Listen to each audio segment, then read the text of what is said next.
The significance of the Washington Monument really needs no explanation now, but there are just a few details to fill in.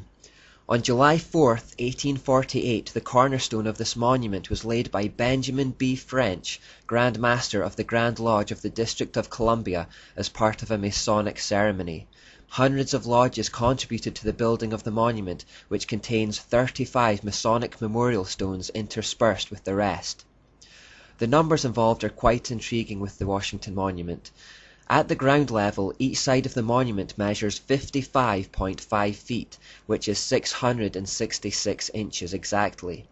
The height of the obelisk is 555.5 feet, which is 6,666 inches.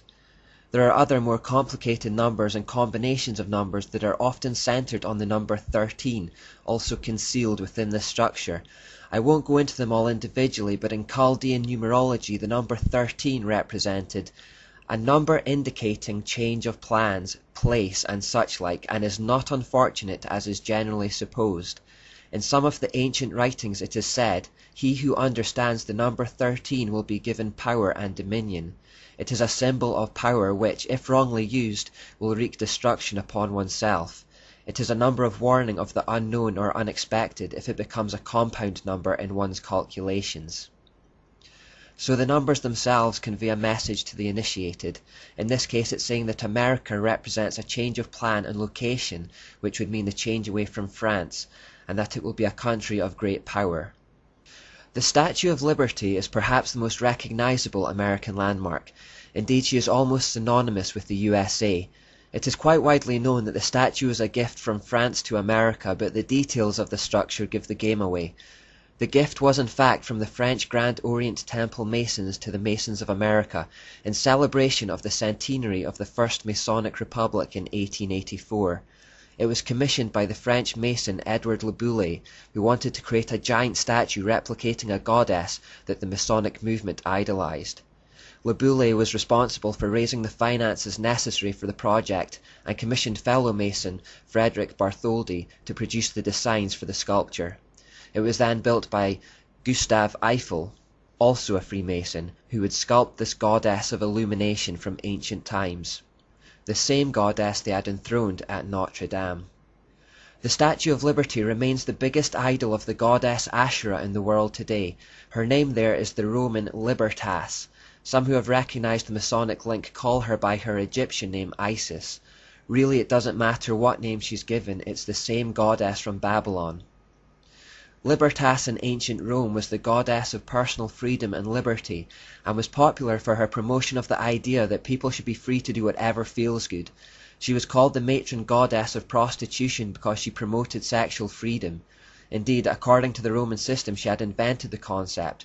This isn't surprising when we remember that Semiramis was a brothel keeper. Different name, same characteristics as always. Slaves considered her their goddess as well, as they looked to her as their hope for freedom. Many female slaves who gained their freedom later turned to prostitution to survive, and thereby retained Libertas as their goddess. The Statue of Liberty holds in her right hand the Masonic Torch of Enlightenment, and her official title is Liberty Enlightening the World. Her pose is actually quite similar to that of Baphomet again. The cornerstone of the monument was laid with full Masonic ceremony, and the base contains a plaque dedicated to the Freemasons of New York. The crown of 7 spikes represents the enlightenment of the sun god. The idea was that the illumination could be focused down each of the 7 spikes, which would radiate to the 7 main land masses or continents of the world. The statue was originally to be made in color, and her robes would be purple and scarlet, which would align her with the prostitute woman in Revelation. This idea was later abandoned when it became clear the statue would need to be built from copper due to financial constraints. It has also been suggested that the sculptor, Bartholdi, had originally designed an effigy of Isis for the opening of the Suez Canal in Egypt in 1867. When it was rejected for that initial purpose, he merely adapted it slightly as the gift for New York Harbor. The Statue of Liberty is not just the largest idol of Asherah, it is the largest idol ever made by human hands, and beats the previous record holder, the Colossus of Rhodes, into a distant second place. Now this is the American $1 bill, one of the most recognizable and iconic pieces of currency in the world. It is packed with Masonic symbolism. You will see two circles containing unusual images. The one on the left now needs little explanation if you've been following this series from the start, but we can unpack it a little bit more. The Latin surrounding the all-seeing eye reads, Annuit coeptis novus ordo seclorum. This means announcing the birth of the New World Order. The occult agenda is to see the whole world come under a global system of governance, and the designers of the Great Seal here clearly saw that the Masons in America would make it a key player in the birth of that New World Order. Coincidentally, a form of inverted pentagram spelling out the word Mason can be found by connecting the first and last letters of some of the words together. There are also multiples of the number 13 in the dollar bill. For example, there are 13 layers in the pyramid. I'm just speculating here, but because there are believed to be 13 Illuminati family bloodlines in the world today, this could mean that these 13 families of power are the ones constructing the foundations upon which the capstone, Lucifer, or the Antichrist will come. The symbol on the right has just as much esoteric symbolism. Manly P. Hall writes, European mysticism was not dead at the time the United States of America was founded. The hand of the mysteries controlled in the establishment of the new government for the signature of the mysteries may still be seen on the Great Seal of the United States of America. Careful analysis of the seal discloses a mass of occult and Masonic symbols, chief among them the so-called American Eagle. The American Eagle upon the Great Seal is but a conventionalized phoenix.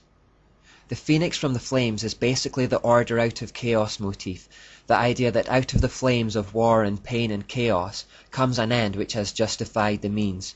You might remember it from the front of Albert Pike's book, Morals and Dogma. Now this American bird has 13 leaves in the olive branch in its left claw, 13 bars and stripes in the shield, 13 arrows in its right claw, a ribbon saying E pluribus unum, which as we know means out of many one, and this has 13 letters, 13 stars in the crest above his head, and these stars create a hexagram.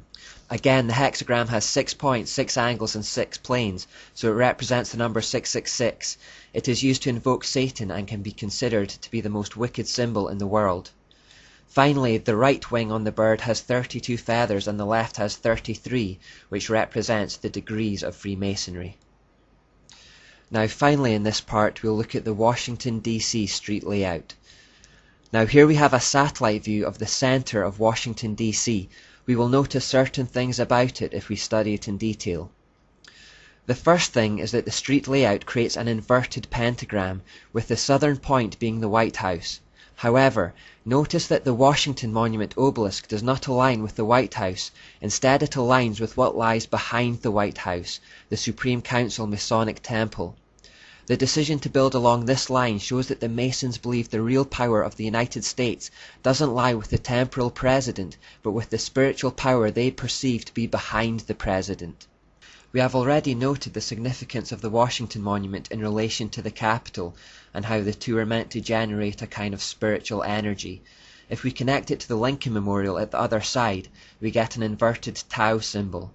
The Tau symbol represents Tammuz, and in astrology the Taurus bull, both of which point to it being a symbol for Baal. Draw a line from the US Capitol and the Lincoln Memorial up to the Masonic Temple, and you create a triangle or pyramid style shape with the temple as the capstone, the place where the all-seeing eye would be. This once more represents the power of the fraternity. Finally, I'm more skeptical of this one, but it's been suggested that if we connect the White House to the Capitol and then down to the Jefferson Memorial, we can also make out a compass and square as shown in the photo.